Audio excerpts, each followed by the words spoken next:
Thursday, everyone. Welcome to Better Connecticut. Are you sure it's not the morning show? Kara and I just can't seem to get away from each other. Thank you for coming in this morning. I appreciate that. We're like the last two people standing. There's so much sickness going around. So much sickness going on, and it's unbelievable. It was my first. I got to do traffic. Plus, Eric was scheduled to be on vacation. Renee is scheduled to be on vacation. So you got to do traffic this morning, which was hilarious. It was very funny. Welcome to Better Connecticut. I was thinking that I said to Dennis last night, I said, you know what, since everyone's off and I have to go, maybe I'll just have Scott drive me to work. You should have. I would have picked you up. So we did the morning show together. We didn't do the noon show together. No, but now we're back together. Back together for Better Connecticut together. And I just encourage you, please go on my Instagram and my Facebook account, whichever one's more convenient for you, because Scott made a little jingle about us working together all day. It's quite funny. Yeah, I think it'll put a smile on your face. Quite clever as well. Can't believe you just made that up. I like this, like that. off the top of my head. It's kind of to that tune of Together We Forever. go together like na-na-na-na-na. It's really good, so listen to it. Anyway.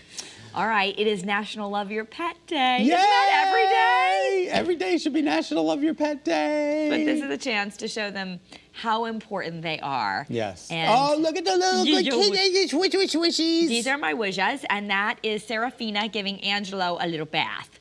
They like to stay on top of the cabinets up there. And now they are not litter mates. No. Which is amazing. They get along really well. They now get along very well. We got Angelo first. Then the kids wanted a dog, so we got Serafina. And so she was the answer to not having a puppy. But she has now grown into herself, and she may look smaller, but as all females, she has taken over the house. She has taken over the house. She's the boss lady now. Well, here's my little Wuja, my little Dasher cat on my bed.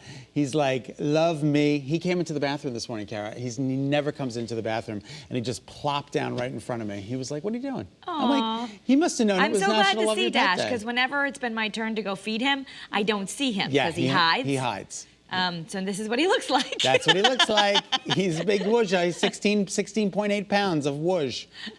We love him. I love it. And love your pet pictures. Thank you for sending all of them in, too. We appreciate that. Yeah, and keep sending them. Maybe they'll use them tonight. You just do it really easily right through the Channel 3 app. Good reason to download it.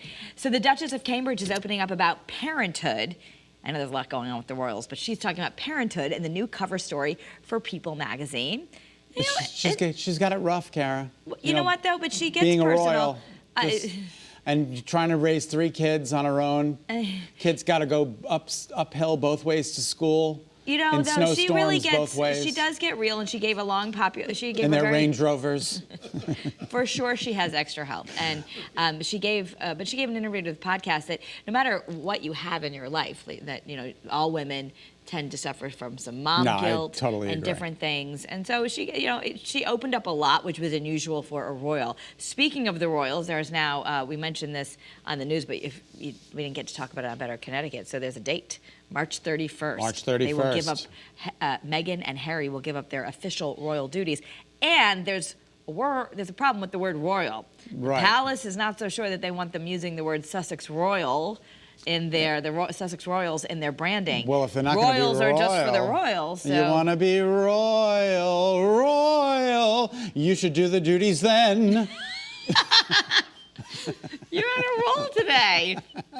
TikTok. You should be doing the TikTok. Can you do a TikTok dance? Do you know how to do I don't know how to do a TikTok dance. It's giving parents more control over the teenagers and they're in the app. All the people watching at home. Do you have any control over your TikTok?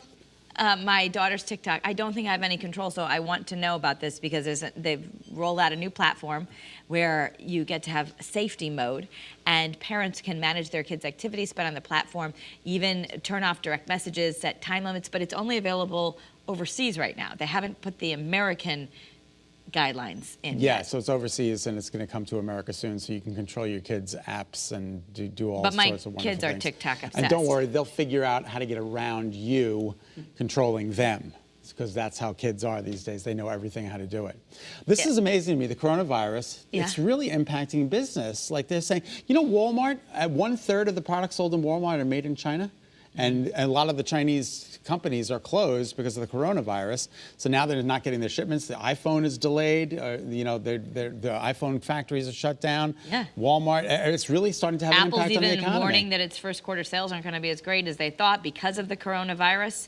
So it's definitely really, really affecting car companies, people. They're saying Tesla, Ford, and Nissan have some of the Chinese factories have shut down because of the coronavirus. So this is getting a It little shows scary. how much so many of our products, even the ones like Ford that are American, are still Are having based in things from China. China, yeah, absolutely. So how interwoven we really are. So we'll keep a good thought that they find a vaccine for the coronavirus really soon, because that's not a good thing. There is a new Barbie in town, Billie Jean King. She's the latest inspiring woman to become a Barbie. Look at this. She has a Wilson tennis racket. She looks fantastic. She's 76 years old, and she is saying that she's really proud to become a Barbie because she's a part of the Female Trailblazer series. They've got Sally Ride, Rosa Parks, and others. Now, this is modeled after her former athlete during her tennis heyday. It's in a class with Ella Fitzgerald and Florence Nightingale, so she's like, and those were her sheroes. So she was very happy that she's a doll. She's like, you can grow up to be anything you want. Young ladies out there can be anything they want. And she encourages playing with toys as well, because it gives kids self-esteem. And they have imagination. And it's good for kids to be able, young girls to be able to see like all these different roles rather than the Barbies we grew up with. I'd like to see a Kara Barbie. Working woman. She can take home the bacon and fry it up in the pan. You'd have a news anchor in one hand and a frying pan in the other. Just don't put any blenders in there. Just don't put any blenders in there.